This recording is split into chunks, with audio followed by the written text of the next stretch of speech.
avançar ao tema de lombalgia, que é um tema bastante cobrado pelo Revalida nos últimos anos. E vamos começar pelas questões mais novas. Vamos começar das mais novas para as mais velhas, tá bom? 2025 já começou caindo, certo? Então, vamos lá. Primeiro, sempre questão, né? Então, um homem de 45 anos, idade média, trabalhador de construção civil, muito importante onde que esse homem trabalha. Comparece na UBS devido a dor lombar iniciada há um mês. Com piora progressiva, não foi súbita, foi progressiva, irradiando para o membro inferior direito, com maior intensidade ao final do expediente de trabalho. Aqui eu já quero fazer uma pausa e falar para vocês a importância da gente estudar a prova, né? Não é ficar respondendo questão, querendo acertar tantas questões. Não, a gente precisa estudar. Por isso que nas metas, às vezes, vocês têm 15 perguntas para responder no dia. Por isso que, às vezes, é só 20 questões para responder no dia. Às vezes é 40, às vezes é 60, mas são números de questões que dá para você estudar. Aqui ele fala o quê? Que piora no final do dia do trabalho.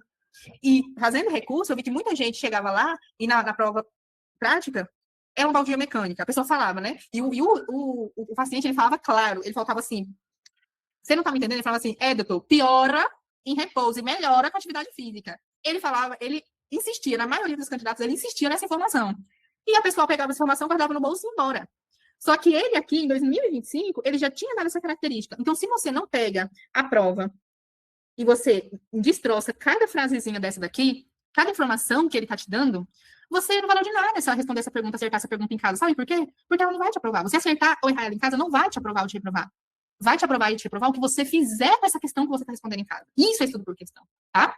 Então, a gente tem essa informação de que piora no final do expediente. Ele é pedreiro. No final do expediente de pedreiro, a coluna dele piorou. Então, isso é um padrão de dor. A gente tem, né, o padrão de dor mecânica e o padrão de dor inflamatória.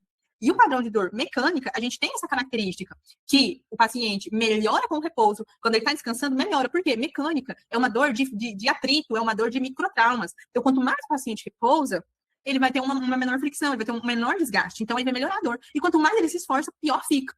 Aquele paciente que no final do dia está esgotado. A dor de padrão inflamatório é ao contrário. Lembrem aí da artrite reumatoide. Lembrem aí das inflamações.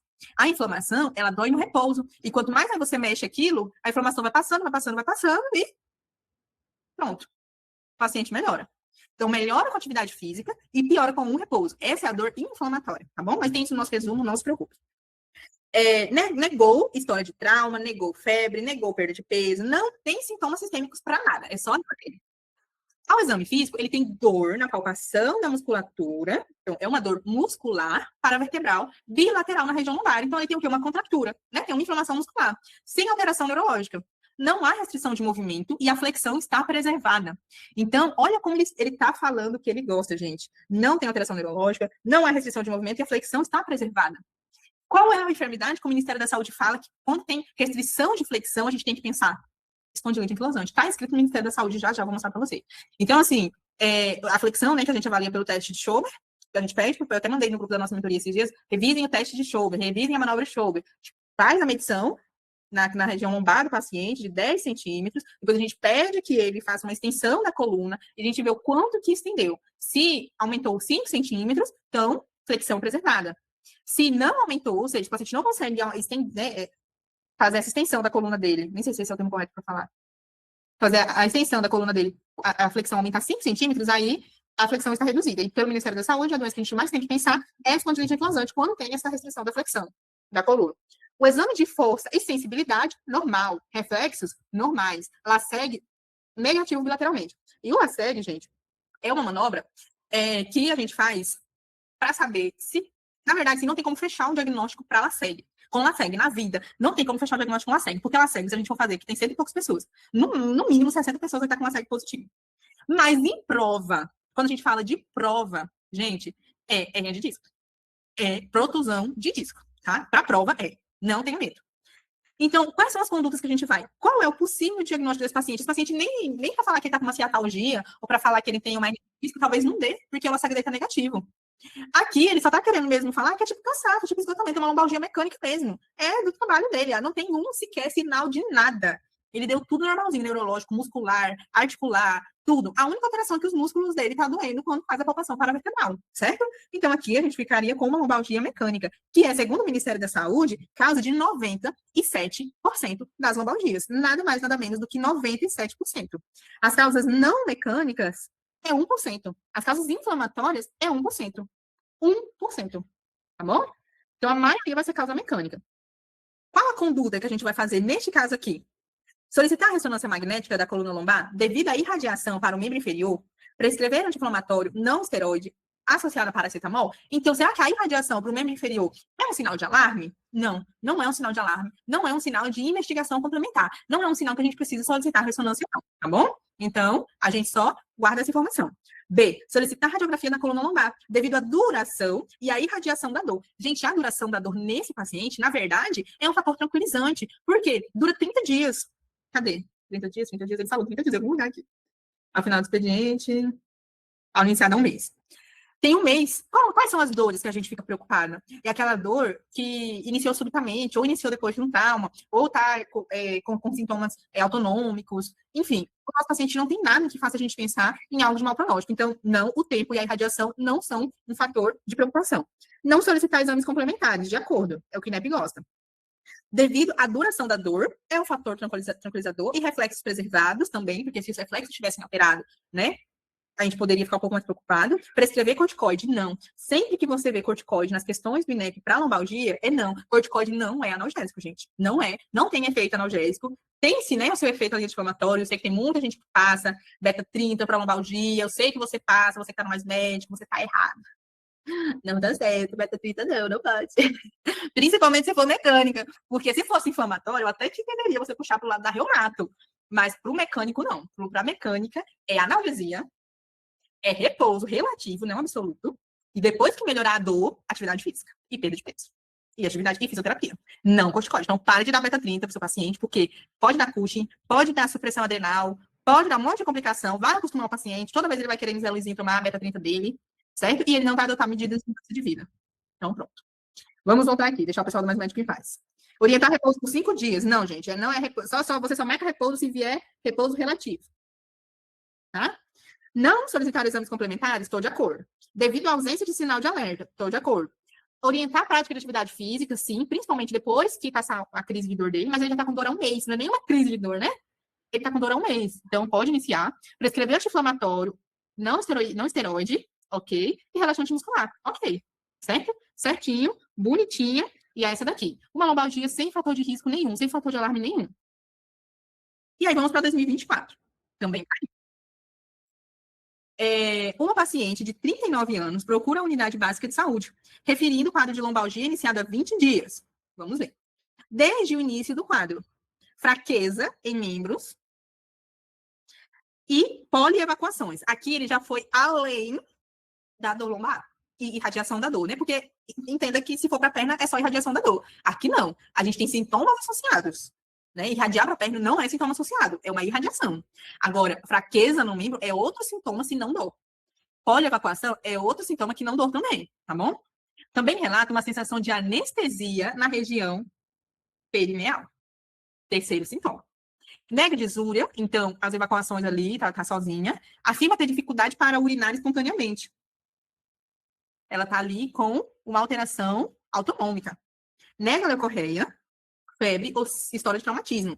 Afirma que seu peso tem se mantido estável. Ele tá falando, não tem perda de peso. E sua última menstruação foi há 25 dias. A partir dessa informação, assinale a alternativa que apresenta o exame mais indicado, não mais fácil, o mais indicado para a investigação do quadro. Então, aqui a gente tem uma paciente que tem o que o Ministério da Saúde chama de sinais e sintomas de gravidade ou de alerta.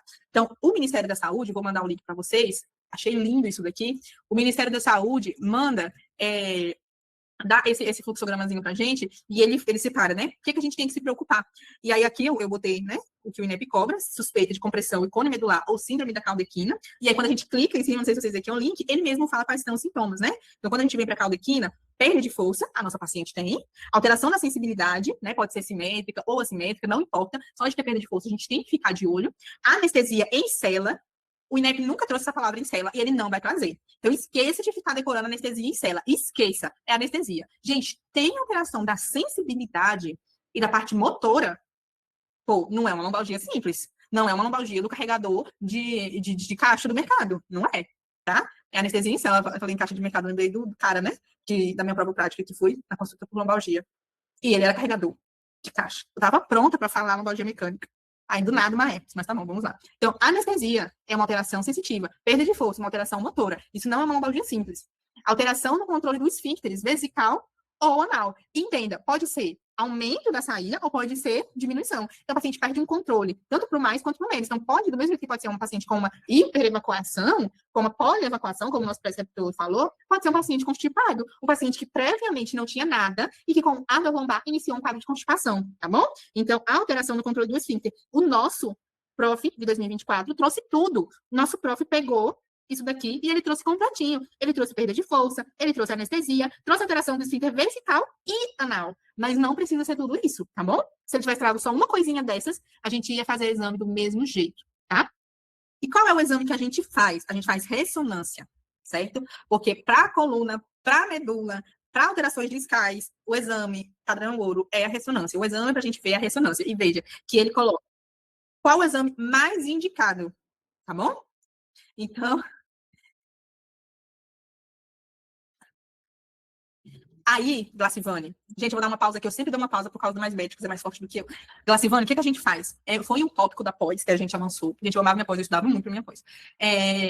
Na verdade, eu reclamava muito, mas eu estudava muito.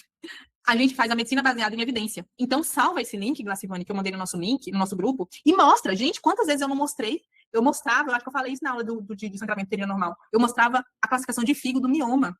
Eu aplicava a escala de MChat e mostrava o tamanho e a classificação, o resultado da escala. Então, a gente tem que fazer medicina baseada em evidência, porque realmente o nosso paciente, Glacivane, poxa, não é erro dele. Ele não tem esse link, ele nunca viu quais são os fatores de risco para a lombalgia. E quando ele sente a dor dele, ele quer saber o que é, ele quer saber se realmente não tem algo a mais, entendeu? Então, ele quer ver.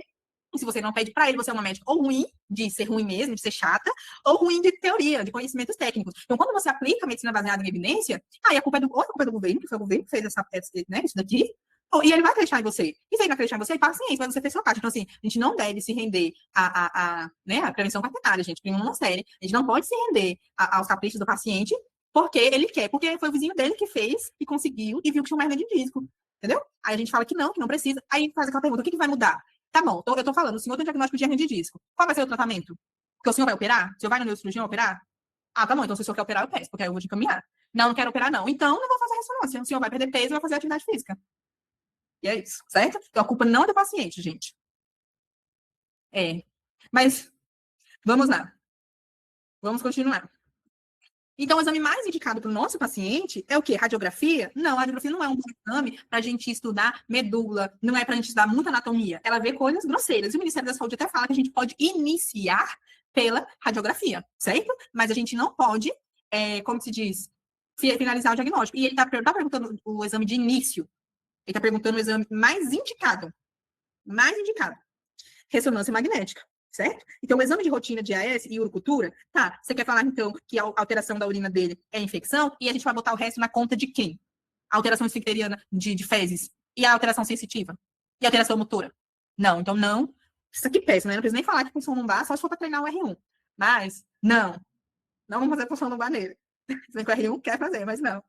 Tá bom? Então, ressonância. A gente vai fazer ressonância para ele, porque a gente tem aqui o que o Ministério da Saúde falou, que é característico de quê? Cauda equina. Cauda equina. Ele deu os três sintomas. Os 3 sintomas acompanhantes. Certo? Não precisava de tudo isso, mas ele deu. Foi bonita, foi bem feita, bem florida, para a gente não errar. Tá bom? Então vamos para a próxima. Ainda em 2024. Veja como eles amam um tema. Eles ficam sambando, pisoteando em cima do mesmo tempo. Um paciente de 65 anos vai ao SAMU, referindo dor lombar aguda, vamos ver, irradiada para membro inferior direito, após queda da própria altura, ocorrida às 6 horas. Então, ele caiu às 6 horas, foi por isso que começou a dor nele. Está utilizando anti-inflamatório, analgésico via oral e apresenta retenção urinária e dor em hipogástrio. Então, aqui, a gente já tem uma alteração sugestiva de caldequina e dor em hipogástrio. Por quê? Porque ele está fazendo um mexigoma horas. Se ele não consegue fazer xixi, vai fazer o bexigoma e vai ter dor, tá bom? Possui histórico de dor lombar crônica, então já tinha uma certa dor, e osteoartrite em coluna lombar e cóccix femoral direita. Ao exame físico, dor à palpação em região pública, com massa palpável na região suprapúbica, que é o bexigoma, certo? Então, essa massa palpável aqui é o bexigoma. Força muscular preservada em membros inferiores e reflexos preservados. Hipoestesia tátil em face posterior da coxa e perna direita. E anestesia em região perineal bilateral. De novo, ele nunca vai colocar a palavra anestesia em cela. Ele usa a palavra perineal, tá bom?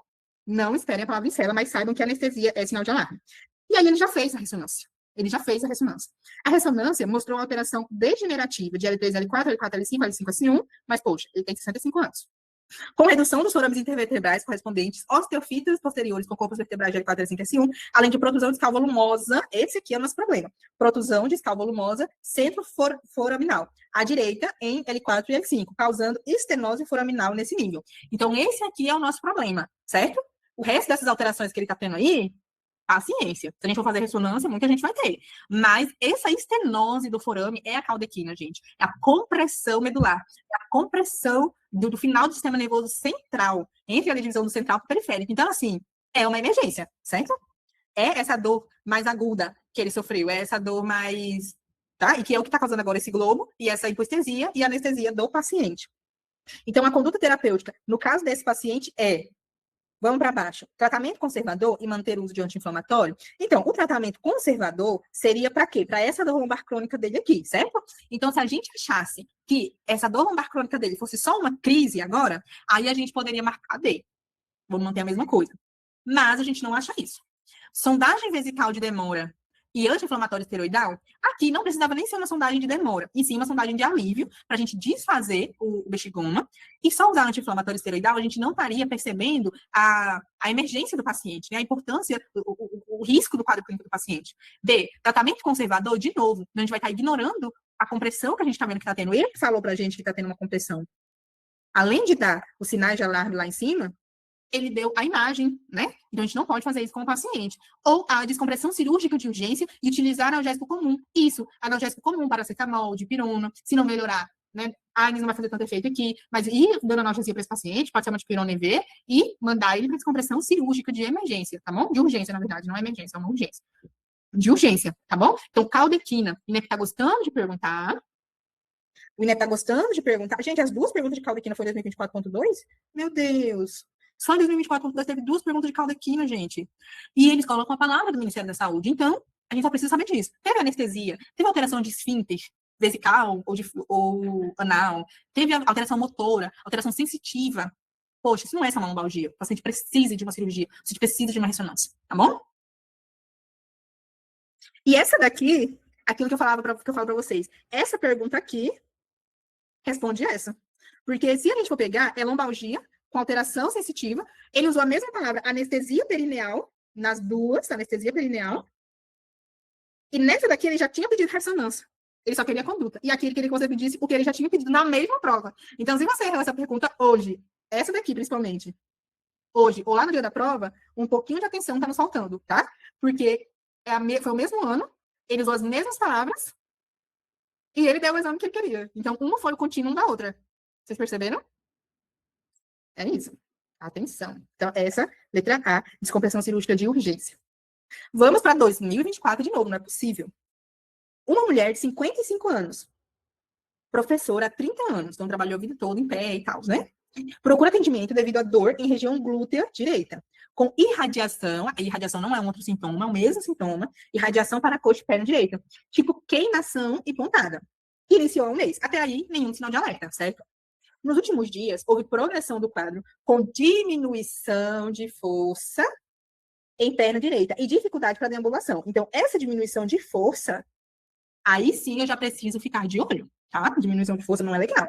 Ela nega doenças ao exame físico. Bom estado geral, só tem a dor, uma marcha claudicante, ou seja, ela está mancando, mucosas coradas, hidratadas, o exame do aparelho respiratório, cardiovascular, abdominal, normal, exame neurológico, diminuição de força na perna direita, LACEG positivo, alteração de sensibilidade tátil e dolorosa em pé direito. Então, aqui, com esse exame, essa clínica, a gente pensa em mais o quê? Em algo discal com compressão. certo? Então, algo que tem alguma alteração nos discos e que esteja fazendo uma compressão nessa paciente. Mas não é isso que ele está perguntando. Ele está perguntando o diagnóstico provável, né, de acometimento anatômico. É um pouco difícil isso, mas assim, é um pouco óbvio, né? Vamos falar aqui, né? Eu sempre falo as mesmas coisas. A gente tem dois caminhos para responder e acertar uma questão. Então, a gente tem o conhecimento e eu sei quais são as neuropatias periféricas, quais são as neuropatias centrais, quais são as neuropatias proximais, quais são as distais, e eu domino mesmo a medicina, eu sou boa mesmo naquele tema ali, pronto, acabou, eu vou acertar porque eu sei, ou eu vou acertar porque eu conheço o INEP, eu vou acertar porque eu sei o que eles gostam, eu vou acertar porque eu conheço a pergunta, eu vou acertar porque eu estou entendendo o que a pergunta está falando comigo, certo? Então, a gente aprova quando a gente aprende a juntar essas duas coisas, o que a gente sabe com o saber fazer prova, tá? Então, vamos lá. Quais são a alteração? Vamos começar de baixo para cima de novo. Neuropatia autonômica distal. Quais são as alterações autonômicas? Então, gente, eu só aprendi isso não para isso, tá? Quem quiser me julgar, pode me julgar. Então, as alterações autonômicas são alteração vamos dizer, sistêmica, né? Por exemplo, taquicardia, sudorese, desmaio, frialidade, né? Então, alterações da temperatura da pele, paciente. Então, hipoglicemia, por exemplo, ela é cheia de sintomas autonômicos, certo? Por quê? Porque ela dá isso tudo, da sudorese, da frialidade na pele, da tremor e tudo. Essas alterações subterianas, autonômicas. Então, quando a gente fala autonômica, depende do sistema, que a gente vai ver a desautonomia. No caso desse nosso paciente, a desautonomia, falando em nervo periférico, né, para ser neuropatia, tem que ser nervo periférico, então falando em nervo periférico, uma desautonomia, a gente veria o quê? A gente veria ali uma sudorese excessiva ou uma anidrose, a gente veria uma alteração na sudorese do paciente, a gente veria também alteração na temperatura, então talvez uma frialidade, algo muito frio, algo muito quente, entendeu? São essas alterações autonômicas. E não tem isso, né? A gente não teve isso. Ele falou que tá tudo normal, ele falou quais são as alterações, então autonomia, não, desautonomia, não. Neuropatia periférica sensitiva, de neuropatia, eu só sei que é a doença do nervo, periférico deve ser do sistema nervoso periférico, sensitivo de sensibilidade, e distal, aí eu não sei onde que anatomicamente eu vou diferenciar. Mas aqui tem o quê? Alteração na sensibilidade tátil. Então não precisa de muita ciência e nem de ser tão inteligente para saber que tem alteração sensitiva, certo? Mas aí a B fala alteração periférica motora. E quando a gente fala motora, tem aqui a diminuição de força em perna direita. Então, isso é uma alteração motora, sim ou não? Sim, sensitiva que não é, né? Porque é perda de força, é sistema motor, é motor. Então, tem motora. Então, se eu marcar só essa, tá errada. Se eu marcar só essa, tá errada. Fala sensitivo motor, sensitivo motor. Então, essa é outra pergunta que... Mas não tem nenhuma sensitiva motora, entendeu? Camila. Porque se tivesse uma sensitiva motora proximal e vocês errassem, beleza. Agora, quem errou essa pergunta, por exemplo, é falta de interpretação de texto. Se você errou essa pergunta ou na prova ou hoje, é de novo. Então, vamos ir fazendo caderno de erro. E interpretação. Atenção. Porque eu vou falar para vocês, eu vou para aula de caso clínico toda semana. E eu nunca vi neurologista nenhum, não sei se é do lado da ortopedia, no que vem, pode responder isso para vocês. Não sei se é do lado da ortopedia, mas neurologista não usa classificação de estado proximal. A não ser assim, nas aulas a gente não vê, não, eu vou para aula toda semana. A gente usa classificação sensitiva, a gente usa classificação motora, a gente usa desautonomia, mas distal proximal na neuropatia periférica a gente não usa. Então, assim, saber que era sensitiva motora estava muito fácil, muita interpretaçãozinha. Não sabemos qual é a patologia, se for pra gente dar assim um nome, né? Porque neuropatia é uma síndrome. Se for para dar o nome tudo bonitinho, e vai ter isso, vai ter aquilo, que foi tal nervo. Isso é mais difícil, mas era só marcar um X. Então, essas duas linhas aqui, respondia essa daqui, tá? E se você errou essa pergunta, eu quero que você preste atenção e interpretação nessa última semana, tá bom? Nessa última semana. Porque eles poderiam ter complicado e colocado uma igualzinha aqui com a palavra proximal. E aí a gente ia usar o distal, talvez por ser em pé e não em coxa, né? Talvez seria essa a classificação. Talvez. Mas a gente. Isso. O importante é não ficar assustado com palavras diferentes. A neurofobia, né? Eu conversava com uma mentorada esses dias e ela falava assim, que na faculdade ela não tinha aprendido a usar o autoclave, ela não tinha aprendido a trombólise, né? Como realmente se fazia e tudo. Ela não suportava nada de neurologia. E muita gente tem neurofobia, né? Escutou em falar em trombólise, escutou em falar em monoparesia, hemiparesia, já fala, não sei, não quero saber, marca o X em qualquer coisa e vai embora. Mas não precisa, porque a palavra é difícil, a palavra é diferente, lê, tenta ver o que você sabe, do que você sabe a neuropatia, então é problema de nervo. É periférico, então é periférico. É sensitivo? Ah, aqui tem mesmo sensitivo. É motor? E vai interpretando palavrinha por palavrinha, só não se assuste, tá? Então essa daqui, eu considero fácil também. Se você errou, por favor, atenção domingo. Atenção. Vamos lá. Uma mulher de 46 anos, trabalhadora doméstica, Apresenta-se ao médico com dor lombar há uma semana. Ó, começou há pouco tempo. Com intensidade de 5 em 10. Então é uma dor moderada, também não é grande. De caráter contínuo e não irradiável. Ela já apresentou. Ah, tá. Então não é tão agudo. Ela já apresentou quadro semelhante antes, que possui indicação de uso de relaxante muscular. Então já é algo um pouco mais crônico, né? Diante desse quadro, qual é a hipótese diagnóstica e a conduta médica adequada? Então, nessas perguntas que são de duas, assim, eu acho muito legal dessa de respectivamente, né? Porque a gente tem duas chances de eliminar ou cravar aquela questão. Então, vamos lá. De baixo para cima. Lombalgia inespecífica? Bom, ele está falando inespecífica, ele mesmo não soube diferenciar, não vou então falar que está tão completamente errada, né? Indicar repouso? Talvez sim, mas não tem o relativo, então tomar cuidado. Prescrever paracetamol, é analgésico simples, ok. Ou anti-inflamatório não esteroidal, também não está errado. Então, essa daqui eu não consigo riscar com todas as certezas. C, lombalgia com sinal de alarme. Lombalgia com sinal de alerta, se a gente voltar no sinal de alerta do Ministério da Saúde, ela não tem nenhum. Então, suspeita de compressão, perda de força progressiva, dor intensa refratária ao tratamento clínico otimizado, ela tem a dor e faz uso de relaxante muscular, mas ela estava sem dor, essa de agora iniciou tem uma semana. Diagnóstico de neoplasia, não tem. Suspeita de infecção, não trouxe. Fratura, não trouxe trauma. Idade, não. História de câncer, não. HIV, imunossupressão, não. Sinais, sintomas sistêmicos, perda de peso, febre, não também. Dor de característica mecânica, não mecânica, né? Ou predominantemente noturna, não. Paciente com diagnóstico prévio de osteoporose, também não. Então, a paciente não tem nada de sintoma de alarme, de sinal e sintoma de alarme. Então, a C, sim, a gente pode tirar de certeza. E falava solicitar ressonância, né? Lombalgia inespecífica, dispensar investigação com exames complementares. Gostei dessa segunda frase. E, de novo, ele trouxe inespecífica. Lombalgia de origem mecânico-postural e iniciar tratamento conservador. Eles amam essa palavra de tratamento conservador. Amam, amam, amam. E aqui ele já está dando diagnóstico de mecânico-postural. Então, vamos lembrar das inespecíficas e da mecânico-postural. O Ministério da Saúde fala que 97% dos casos de lombalgia é mecânico. E a nossa paciente, ela é o quê? Se a gente voltar ao enunciado, ela é trabalhadora doméstica, certo? Então, entre a gente falar que o quadro dela, ele não deu tanta característica, né? Que melhora em repouso e piora com atividade física. Ele não falou isso. Mas ele falou que ela é doméstica e que já teve outros episódios. Então, entre marcar mecânico, que a gente tem fator de risco, e que a gente tem 97% dos casos de ser ela, e marcar inespecífica, com certeza a gente vai ficar com o mecânico. Por quê? Porque é o mais frequente. É o que o INEP mais pergunta, porque é o mais frequente, e fala do tratamento conservador. Que se a gente for ver, as mecânicas, eles sempre usam esse termo de conservador. Conservador, conservador, conservador. Até para as erradas também, né? Ele gosta bastante desse termo conservador. Então, origem mecânico-postural, acho sim que ficou um pouco incompleta, que se ele queria cobrar a origem da dor como sendo mecânica, ele deveria ter descrito um pouco mais as características da dor. Mas, quem sou eu para julgar o INEP, né? Aquela velha conversa, e não ficar brigando com a questão, tá? Então, 2023.2, uma lombalgia mecânica sem sinal de alarme nenhum. E vamos para 2023.2, outra questão de novo. Eita, 4 perguntas? 4 perguntas de lombalgia em 2023.2. E tem gente que tem coragem de me falar que a prática teórica não tem nada a ver. Quando vocês passarem para a prática, vocês não abrem mão da teórica.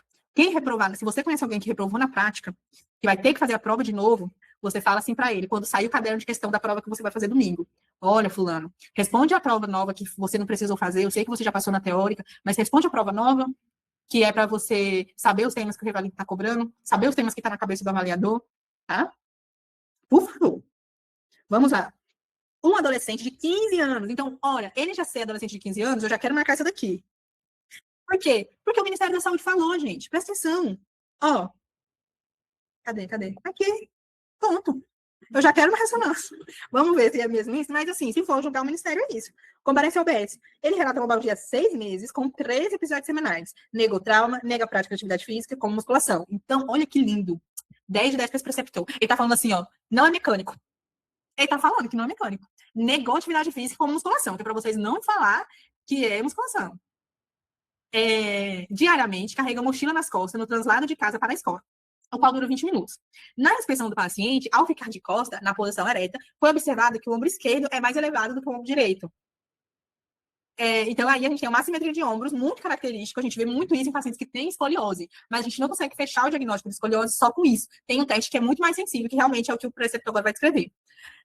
O teste de Adams, que é aquele teste, né, é tipo igual o de Schober. Só que o de Schober a gente quer ver em centímetros quanto que a coluna se estende. O de Adams não. O de Adams a gente pede para o paciente também fazer a extensão da coluna, né? Então ele vai fazer abaixar o dorso enquanto ele está ereto, mas a gente vai ver se os dois níveis, né, das costelas, dos paravertebrais, são simétricos, ou seja, estão nivelados. Ou se um lado fica assim, ou fica assim, né? Que ele até coloca aqui, né? Presença de gibosidade. Então, aquela giba, aquele cupim que fica no paciente. Então, ele fica assim, ou é os dois lados simétricos, ou fica assim, tá? Então, essa presença, o teste de Adams, muito característico para escoliose. A aferição do membro inferior direito é de 98, do esquerdo é de 98. Ele está falando, o problema é na coluna mesmo. Esse encurtamento dos ombros não está vindo dos membros inferiores, estão vindo da coluna mesmo. O problema é dali para cima. Considerando a história do paciente, o exame físico, qual propedêutica complementar deve ser solicitada para comprovar a principal hipótese diagnóstica? Então, aqui me precipitei, importância de ler até o final. Né, eu falei de Tchaikovsky de uma ressonância, mas a gente lê até o final. Então, tem algum fator pior? Né, tem algum fator que a gente acha que é compressivo, que a gente precisa olhar lá dentro do cone medular, que a gente precisa ver medula? Então, a gente vai para a ressonância. Ou não, eu quero ver só estrutura óssea. Se eu preciso ver somente estrutura óssea, aí eu posso pedir só a radiografia. Mas se eu quero ver disco, medula, raízes nervosas, aí eu preciso da ressonância, tá bom? Então, depende do que a gente quer ver. E aí, esse paciente, ele já deu a hipótese diagnóstica para a gente, que é a escoliose, né? Quando ele fala de teste de Adams, tem uma gibosidade, ou seja, tem uma simetria, a gente já pensa logo em escoliose. E aí, para a escoliose, a gente não quer ver muito disco, a gente não quer disco, né, paravertebral, a gente não quer ver muito cone medular, a gente não quer ver muito raiz nervosa, não, a gente quer ver o osso, se o osso está reto, se o osso está torto, se a coluna fez assim, se a coluna fez assado. Então, com isso, a gente consegue ver, isso tudo a gente consegue ver na radiografia, tá? Então, radiografia panorâmica da coluna para a escoliose. Mas o que eu quero que vocês, né, viu uma idade, né, a idade, aqui o fator, tanto é que ele fala assim, né, não é nem sempre que a gente vai pedir só ressonância. Tem fator de risco, tem sinal de alarme, a gente vai pedir ressonância. Não. Tem fator de alarme, a gente vai investigar. Pode ser investigando pedindo um PCR e um VHS. Pode ser investigando pedindo um HIV. Pode ser investigando pedindo uma radiografia. Pode ser investigando pedindo enfim, uma ressonância. Ou se não tem nada disso, é o tratamento conservador que ele fala pra gente, tá? Aí não precisa. Beleza? Então, esse daqui era escoliose. Pelo teste de Adams. Beleza? Vamos lá. Um homem de 65 anos, trabalhador rural, procurou atendimento em uma unidade de atenção primária por queixa de dor na região lombar há um mês. A dor vem piorando progressivamente e nos últimos dias tem impossibilitado o sono reparador do paciente. Sua esposa se queixa de que as calças do marido, então, o paciente tem atrapalhado ele pela noite. Essa dor tem atrapalhado ele pela noite. E está com cheiro de urina nas calças dele. O paciente no exame é lúcido, colaborativo, as mucosas estão úmidas e percuradas, tem uma retificação na coluna lombar, tem espasmo muscular localizado e dor à palpação delicada na apófise vertebral. A manobra de elevação do membro inferior e do membro inferior estendido não reproduzem a dor, ou seja, o LASEG negativo. Como o paciente se queixa de dor com o decúbito ventral, o sinal de LASEG invertido foi pesquisado em pé. A extensão das coxas com o paciente em ortostatismo também não provocou dor. E aí, ele quer saber qual o diagnóstico clínico do nosso paciente e qual a conduta médica apropriada. Ele fez alguns exames ali para a gente investigar se tinha lombalgia, se tinha dor, a extensão, né, das raízes nervosas, se ao estiramento, ao estirar aquela raiz, ia reproduzir a dor do paciente ou não. Foram negativos, tanto em pé, esse sinal, esse Wassermann é nada mais ou menos do que o próprio LASEG, só que em pé. Não teve dor, não teve alteração, e aí ele quer que a gente dê o diagnóstico para o paciente. Um paciente que tem dor lombar e que tem retificação da coluna, tem alteração muscular, mas que ele tem esse cheirinho de urina no paciente, que tem atrapalhado ele a dormir. Vamos ler. Dor lombar musculoesquelética, anti-inflamatório? Talvez eu erre essa pergunta. Eu acho que eu já errei essa pergunta antes. É um comprometimento esfinteriano que ele está tendo, né? Isso. Uhum. Dor lombar musculoesquelética, prescrever anti-inflamatórios? Então, tá, beleza. Músculo tem, certo? Até porque na palpação ali tá doendo, tem comprometimento muscular. Esquelético tem? Tem também. Senão não tá com lombalgia. A gente vai prescrever anti-inflamatório. Beleza, não estou em desacordo de prescrever anti-inflamatório. Mas, o que a gente vai fazer com o cheiro de urina? O que a gente vai fazer com esse relato de que com a dor o paciente começou a perder urina nas calças? A gente vai ignorar essa informação que o preceptor colocou ali no meio? E a alteração, essa dor que é forte, que tem acometido ele, que tem piorado, tem atrapalhado ele conciliar o sono? Dor lombar por radiculopatia. Gente, se ele quisesse falar que era radiculopatia, Ele não tinha dado esse tanto de LASEG negativo. Ele fez LASEG invertido, LASEG em pé, LASEG... Ele fez LASEG de todo jeito para o paciente. E colocou todos negativos. Se ele quisesse falar que fosse radiculopatia ele tinha colocado LASEG positivo. Tinha, na prova ele tinha. Na vida real nem sempre dá certo. E a vértebra que mais acomete quando ela segue é L4, L5, L5, L5. Não sei se é verdade, né? Nunca bateu tanto, mas meu professor de neurologia me ensinou. Da faculdade, não da residência. Dor lombar com comprometimento neurológico, solicitar exame de imagem, tem comprometimento neurológico? Tem. Sim e não. Sim, tem. Tem comprometimento neurológico da alteração esfinteriana. Ele tem uma alteração vesical. Então, se a gente for levar no pé da letra, vai ter que ser essa. Se o INEC me fizer passar essa raiva, eu não sei não o que eu vou fazer. Dor lombar postural, relacionada à profissão, a gente vai botar nas contas do que ele é do sítio, trabalhador rural, pega peso, né, e tal. Recomendar repouso, cadê o relativo? E solicitar fisioterapia. Ó, por pregar que se tem alteração de peso a fazer, eu vou marcar AC. Mas eu não estou com tanta certeza. Deixa eu ver aqui. 2023.2, só um minutinho. 2023.2, qual o número? 56. Ai, que susto. É AC mesmo. Com coisa que eu ligasse de errar, né, gente? Eu não ligo. Mas vamos lá. Então, vocês viram que nos pacientes de 2024, ele deu a síndrome completa. Ele deu tudo. Ele colocou bonitinho, completinho, toda a síndrome da caldequina. Ele colocou perda de força, anestesia em cena, alteração do ciclo vesical e fecal. Ele deu tudo. Nessa nossa, não. Ele só deu uma alteração, assim, que está escrita, claro. Tem a possibilidade do sono reparador. A gente sabe que isso não é normal, mas não é escrito como sinal de alerta. Não tá. Mas o cheiro de urina do paciente, nas calças dele, tá, é uma alteração vesical. A gente precisa investigar com neuroimagem, tá bom? Então, a gente vai marcar a letra C. Vamos lá. Uma mulher de 59 anos é atendida em unidade de pronto atendimento, que chance de dor lombar contínua, de forte intensidade, de caráter progressivo e com piora no último mês. Realizou um tratamento prévio com analgesia e anti-inflamatório, porém os sintomas persistem. Ela refere história prévia de tratamento para câncer de mama há 3 anos. No momento, sem queixa acerca de mama. O exame físico mostra hiperalgesia no estímulo da coluna lombar. A radiografia, a gente tem lesão lítica. Com base no caso apresentado, a principal hipótese diagnóstica é metástase, tuberculose, hérnia discal ou fratura. Então, para essa fratura, ele deveria ter colocado ou o antecedente de osteoporose, que caiu no revalida, que é importante a gente perguntar para a paciente de osteoporose se teve queda e para a paciente que tem queda se ela tem osteoporose, certo? Então, para a gente investigar a fratura vertebral assim, né, numa paciente, a senhora tem osteoporose, a senhora já fez a citometria, enfim. Hérnia discal, se ele quisesse que você marcasse hérnia discal, vai por mim, ele teria colocado o LASEG positivo, certo? Tuberculose, o mal de Pote, né, que na coluna vertebral, a tuberculose a gente chama de mal de Pote. Mal de Pote, a gente teria sintomas constitucionais, então emagrecimento, perda constitucional, ou uma paciente HIV positiva, ou uma paciente com algum tipo de imunossupressão, transplantada, se bem que ela fez tratamento para câncer, né? Mas tuberculose, sem perca de peso, né, sem alterações de sudorese e os afins que a gente conhece da tuberculose, não. E metástase? Metástase é uma boa, metástase é uma ótima. E metástase, mesmo que a gente não quisesse levar para o lado de câncer, a gente é obrigado a levar para o lado de câncer. Por quê? Porque é um do sinal de alerta do paciente. Então, o paciente que ele tem histórico de câncer, de neoplasia, e perceba, o Ministério não separa o tipo de câncer. O Ministério só fala câncer prévio. Então, o paciente teve câncer prévio, tá com uma dor lombar ali, e veja a característica da dor lombar da nossa paciente. É uma paciente que tinha uma dor que foi progredindo, que é a característica da neoplasia, é uma dor que começou leve e foi progredindo, e que agora já não resolve com a analgesia, certo? Então, vamos botar assim na conta da metástase. Por que que foi marcar metástase? Porque está no sinal de alerta do Ministério da Saúde. Está no Ministério. A gente precisa estar de olho no Ministério, tá bom?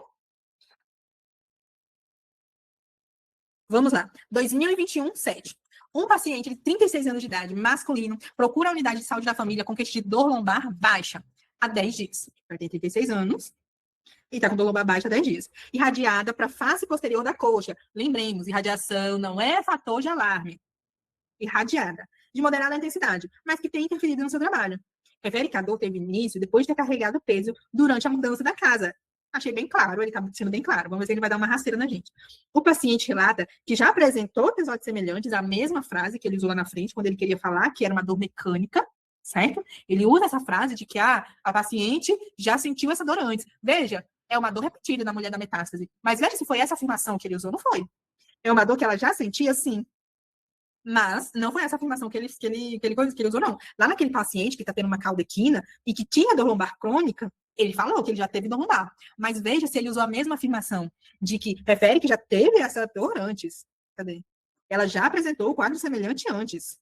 Ele é claro, ele repete as frases, palavras, tá bom? Então a gente precisa conhecer esse dialeto dele, o jeito que ele gosta de falar. Então ele já representou esses episódios. Ao exame físico, uma banda muscular tensa na região glútea, com presença de pontos gatilhos, que, quando pressionadas, reproduziam dor referida pela paciente. Diante dessa situação apresentada, é correto afirmar que, bom, mas ele não perguntou isso, né? Mas, enfim, se fosse para a gente dar o diagnóstico aqui, provavelmente seria uma dor mecânica, uma lombalgia mecânica. Foi depois de carregar peso, foi depois de esforços, e ele já tinha antes, tá? O paciente deve ser referenciado ao ortopedista para avaliação cirúrgica de uma provável hérnia de disco, de novo. Se ele quisesse hérnia de disco, ele tinha colocado o quê? Lá segue. O paciente deve ser referenciado ao acupunturista do NASF para ser avaliado, acompanhado e tratado. Então, veja o erro. Essa pergunta vai mais para preventiva, né? Então, veja o erro. Você vai referenciar para que o acupunturista avalie, acompanhe e trate, sendo que o INEP dá o trabalho de toda a prática, quando tem que encaminhar alguém, o ator perguntar, doutor, ia você acompanhada só por ele mesmo? Não, você não vai, você vai voltar. Então, quem acompanha o paciente, o médico continua acompanhando. Então, de novo, a gente já conversou isso na gineco, na obstetrícia, a gente encaminhou a grávida, a gente encaminhou um paciente, especialista, a gente continua vendo o paciente. Então, essa afirmação está errada, porque aqui é como se tivesse, toma, acupunturista, cuida aí do meu paciente para mim, que o problema é seu. Ele tem ponto gatilho positivo, e faz aí, e cuida dele aí, entendeu? Tá errado. C. O médico da família pode, em conjunto com o acupunturista, elaborar um plano terapêutico para o paciente. Aí sim, em conjunto com o acupunturista. A gente vai pegar um acupunturista, né?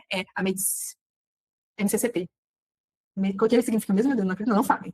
Medicina no paciente. Medicina clínica sentada no paciente? Método clínico sentado no paciente. Método. Na pessoa. Hã? Na pessoa, não é no paciente, na pessoa. Na pessoa. Método clínico sentado na pessoa. E como a gente esquece, a gente passei um ano vendo isso na pós e eu já esqueci, porque eu não vejo mais MCCP.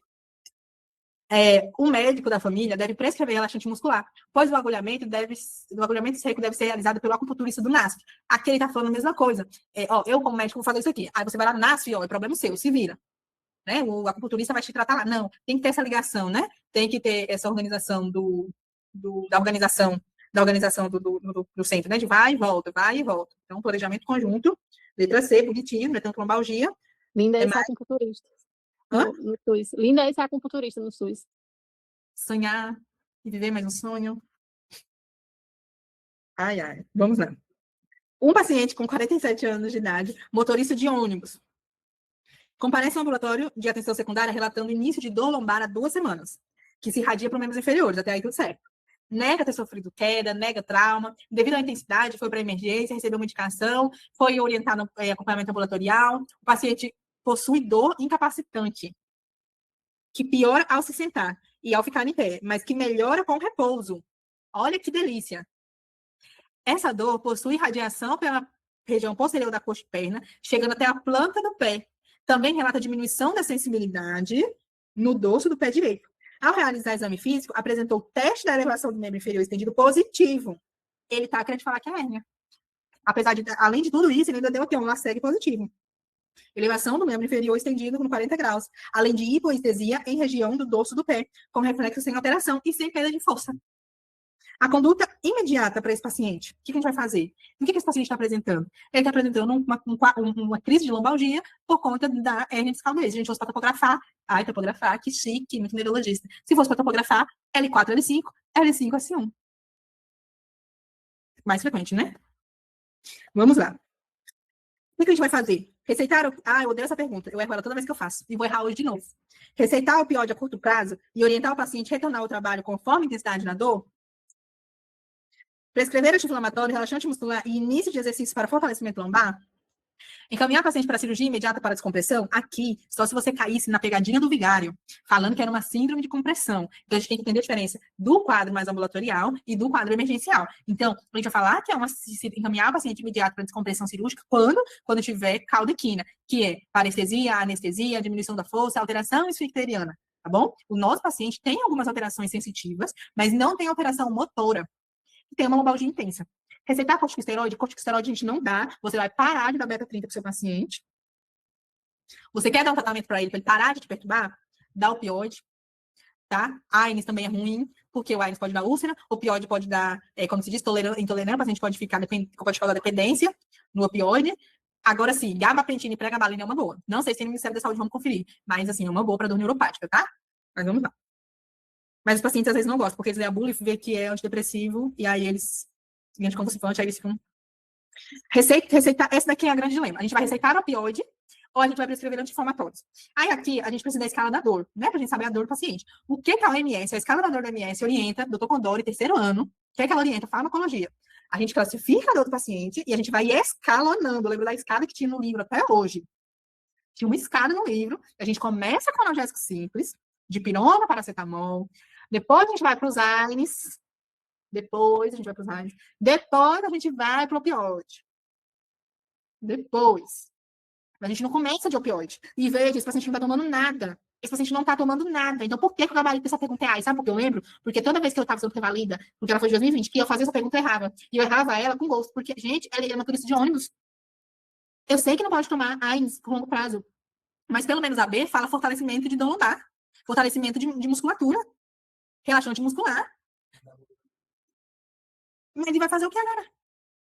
Opioide a curto prazo, e depois ele vai fazer o quê? Ele vai tirar o opioide, ele não vai parar de tomar opioide, ele vai ficar ali no postinho, renovar a receita dele de codeína, com paracetamol, de paco, toda semana, todo mês ele vai lá renovar a receita dele, entendeu?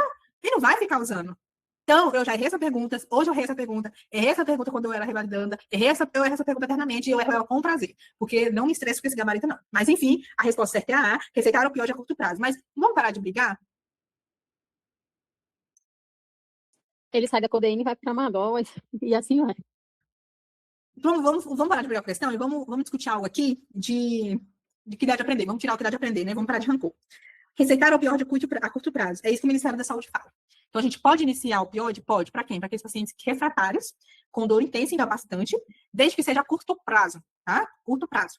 O Casclay falou uma coisa, é verdade, é incapacitante. A dor dele, no momento, está incapacitante. Então, a gente vai usar o opioide para dores incapacitantes.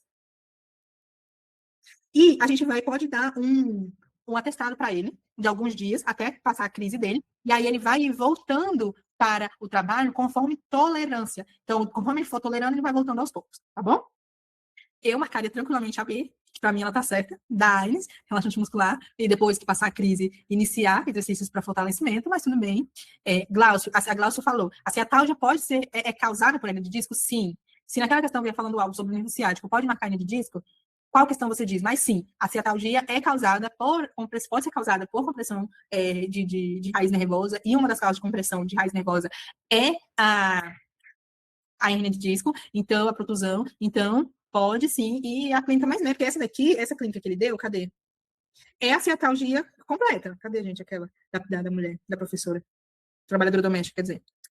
Não tô achando, mas aquela que se irradiava até o pé e tudo. Aquela lá é uma ciatalgia completa, lindinha, entendeu? Então, aquela pergunta era uma ciatalgia causada por uma hernia de disco, tá?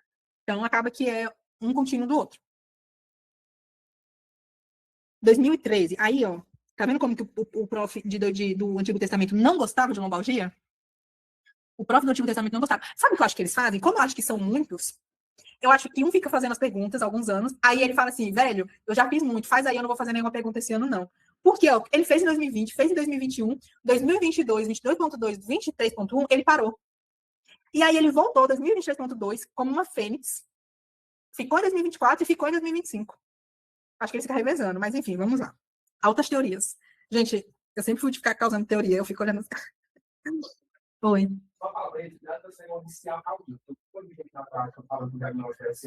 Pode falar, eu vou desligar aqui o microfone, fala aí.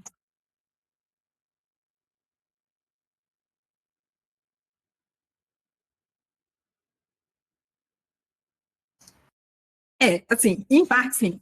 Gente, o Casclay está orientando assim, ó.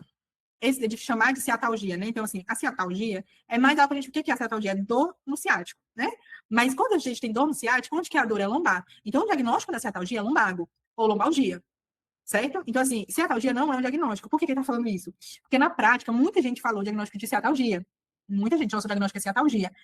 E, se eu não lembro se lombalgia eles aceitaram como parcialmente adequado. Se só lombalgia aceitaram como parcialmente adequado, eu acho que sim. Só que... Não, mecânica eles deram inadequado. Não, quem falou só lombalgia, eu acho que ganhou parcial. E quem falou lombalgia inflamatória ganhou inteiro. Aí, só que quem falou ciatalgia não ganhou, nem parcial. Entendeu? Então, assim, cuidado com o fechamento de diagnóstico. Ciatalgia e lombalgia têm a mesma apresentação clínica a depender da causa. Então, se a causa da lombalgia for a ciatalgia, vai ter toda aquela característica.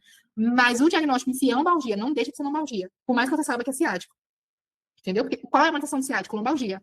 Do ciático não, né? Da inflamação do ciático ou da compressão do ciático. Lombalgia, tá? Então, só cuidado com as nomenclaturas, principalmente para quem vai fazer a prática.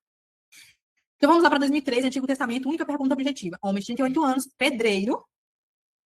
Segundo pedreiro, né, das perguntas. Aquele outro, ele usou o termo construtor civil. Você vê como é outra pessoa que fez essa pergunta? Não é a mesma pessoa. Aquele usou pedreiro, lá ele usou construtor civil. Vem a unidade... Hã? Subiu a patente. Ou esse daí é aquele especialista de cabeça branca, bem velhinho, e aí o outro não, é um, tipo assim, com 10 anos de formado ali, no 43, 45. Pedreiro vem ao UBS com relato de dor lombar contínua, há uma semana, aos esforços acentuados, a qual não causa limitação